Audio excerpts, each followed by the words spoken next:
अस्सलामु अलैकुम वरहमतुल्लाहि वबरकातुहू।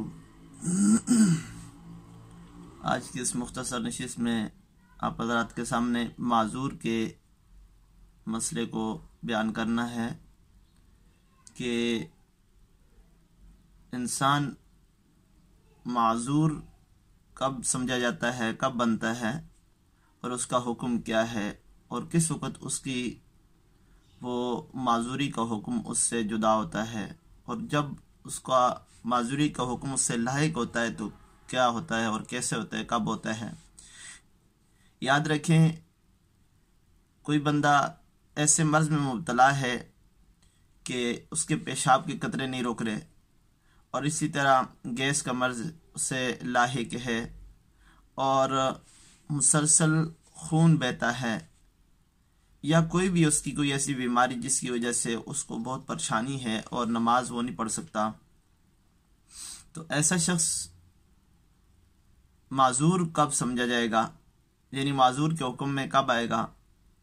और दूसरा ये है कि माजूर का हुक्म है क्या, और तीसरा ये है कि माजूर के हुक्म से वो कब निकलेगा। इन तीनों बातों को बड़े इख्तिसार के साथ आप हज़रात की कोशिश गुजार कर रहा हूँ। सबसे पहली चीज़, माजूर कब बनता है इंसान। तो माजूर इंसान उस वक़्त बनता है कि एक शख्स नमाज के लिए वज़ू करता है और उस नमाज के लिए उसको इतना वक़्त वज़ू की हालत में नहीं मिलता कि ये वज़ू कर ले और फिर उसके बाद नमाज अदा कर सके। इसकी मैं एग्जांपल यानी मिसाल कायम करता हूँ कि मसलन फजर का वक्त 4:30 पर है, 4:30 पर है, और ये वक्त दाखिल हो गया है 4:30 पर, और अब 6:30 बजे तक इसका क्या है, नमाज फजर का वक्त है। इस दौरानिए के दौरान ये बंदा वज़ू करता है, लेकिन इस पर नमाज पढ़ने की मिकदार या इसमें दरमियान में जितने लम्हे गुजरे हैं, इन लम्हों में 2 रकत नमाज पढ़ने की इससे फुर्सत नहीं मिली, और ये फिर क्या हो जाता है, हादिस हो जाता है, बेवुज़गी में चला जाता है, या बीमारी इस पर फिर वो गलबा पा जाती है। तो यानी 4:30 और 6:30 तक ये मैंने एक फ़िगर बनाया। इस फिगर के दरमियानी वक्फे में इसको इतना वक्त नहीं मिलता कि ये क्या कर सके, 2 रकत नमाज वज़ू के साथ तहारत में कामल तरीके से यकसुई से पढ़ सके। और जब खड़ा होता है या वज़ू करके आता है, जैसे पहुंचता है नमाज के लिए तैयार होता है, तो इससे फिर आर्जा लायक हो जाता है, जौन सी बीमारी भी वो उसको उजागर हो जाती है। तो अब इस शख्स को शरअन माजूर के हुक्म में दाखिल कर दिया गया है। दूसरा मामला, माजूर का हुक्म क्या है। याद रखिए, कुछ अक्ल की बातें हैं और कुछ दिल की बातें हैं और कुछ अल्लाह के अहकाम हैं। ज़हन पर, अकल पर किसी चीज़ को, शरीयत के हुक्म को नहीं तोलना, हमने हुक्म की तामील करनी है।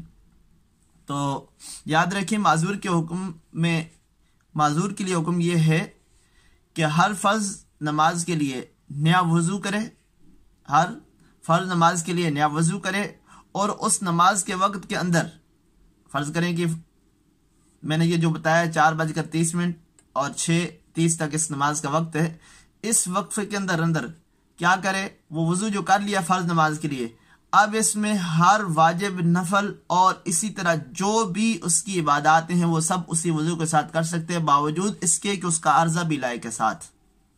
यानी वज़ू ज़ाहिरन टूट रहा है, लेकिन इस माजूर के हुक्म होने की वजह से इसका वज़ू नहीं टूटेगा। ये इसी में इसका क्या है, अमल, फ़राइज़, वाजिबात, नवाफिल, तमाम इबादत इसके अंदर की जा सकती हैं, ज़िक्र, अज़कार, तलावत वगैरह सब कुछ कर सकते हैं उस वक़्त तक जब तक ये उस नमाज के वक़्त के अंदर है। बस माजूर के हुक्म से ये बंदा कब निकलेगा। तीसरी बात और आखिरी बात, जब माजूर बंदा एक नमाज मुकम्मल कामिल पढ़ लेता है और उससे वो पहली वाली सिचुएशन लाहिक नहीं होती।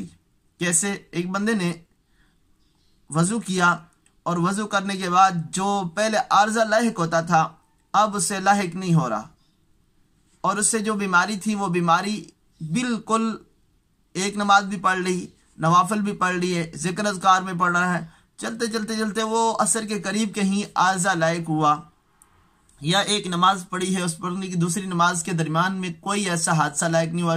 एक बार किसी वक्त अपनी उस बीमारी का उज़र, मैं मिसाल देता हूँ, हवा की बीमारी थी तो उससे एक बार कहीं गैस ने तंग किया, या कहीं चलते चलते कहीं जिस तरह आम एक इंसानी तभी अमर के साथ होता है, ऐसी सिचुएशन उस पर आए तो वो उज़र से निकल जाता है, वो सेहतमंदों के अंदर वो शामिल हो जाता है। अल्लाह मुझे और आपको दीन दुनिया की बहुत सारी भलाइयों में से सबसे भलाई, अल्लाह की तरफ से बड़ी नेमतों में से एक नेमत सेहत भी है। अल्लाह सेहत कामिला आजला से कामिल तरीके से नवाजे।